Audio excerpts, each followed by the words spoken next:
It is Monday, February 9th. We are just walking out of the deposition with Ghislaine Maxwell after the House Oversight Committee has subpoenaed Ms. Maxwell to speak to the committee in our ongoing bipartisan investigation into the crimes of Jeffrey Epstein and to hold those accountable who have not yet been investigated and convicted of those crimes.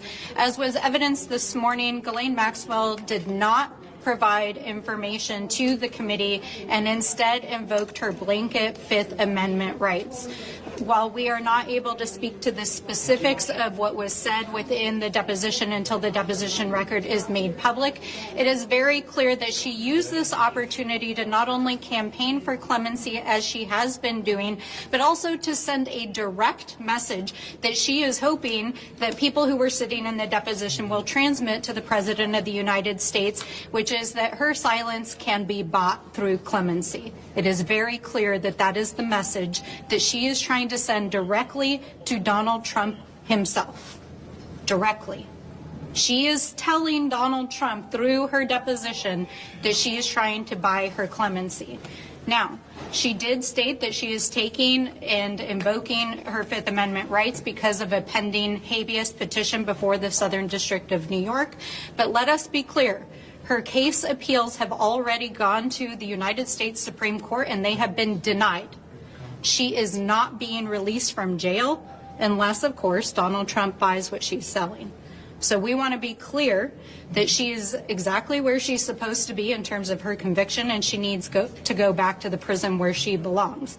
Now, we have a lot of questions for Ms. Maxwell with regards to what actually happened in Epstein's affairs, who was directly involved in the sex trafficking, money laundering, and influence peddling scheme that she and Jeffrey Epstein were involved in, how Donald Trump was involved and whether or not he committed any crimes himself, as did his many associates who are named in the Department of Justice files. Let us be clear that Donald Trump is not only named thousands of times in the latest release from the Department of Justice, he is named over 38,000 times in the files that were released 2 weeks ago alone. And we know that that only represents half of the files that the Department of Justice has in its possession, including files that were used for direct investigations of perpetrators, people who committed crimes, people who were co-conspirators in those crimes, and individuals who knew of those crimes.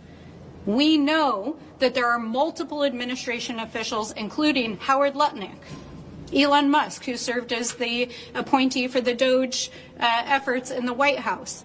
We know that the Secretary of Navy. We know that Steve Bannon. We know that there are more than 36 associates, family members, and individuals directly associated with Donald Trump named in those files. Now, there are now at least 9 or 10 other countries across the world that have opened investigations or forced their leaders to step down because of their mere association with Jeffrey Epstein.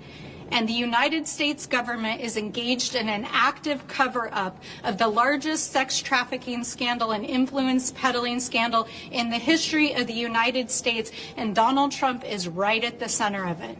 And the person who is living to provide the evidence, who knows what is going on, is trying to invoke the Fifth to buy her clemency. So let's be clear on what we saw here today. This was an effort to essentially try to secure her pardon by keeping her mouth shut. And we will not allow this silence to stand. It was announced late last week that the Department of Justice would allow members of Congress to view the unredacted files of the files that have been released, and many of us will head to the Department of Justice today to look at the memos and internal documents of Department of Justice that were removed from the website to understand why names of survivors were unmasked and why and who the Department of Justice is shielding as they have redacted files that include perpetrators and co-conspirators.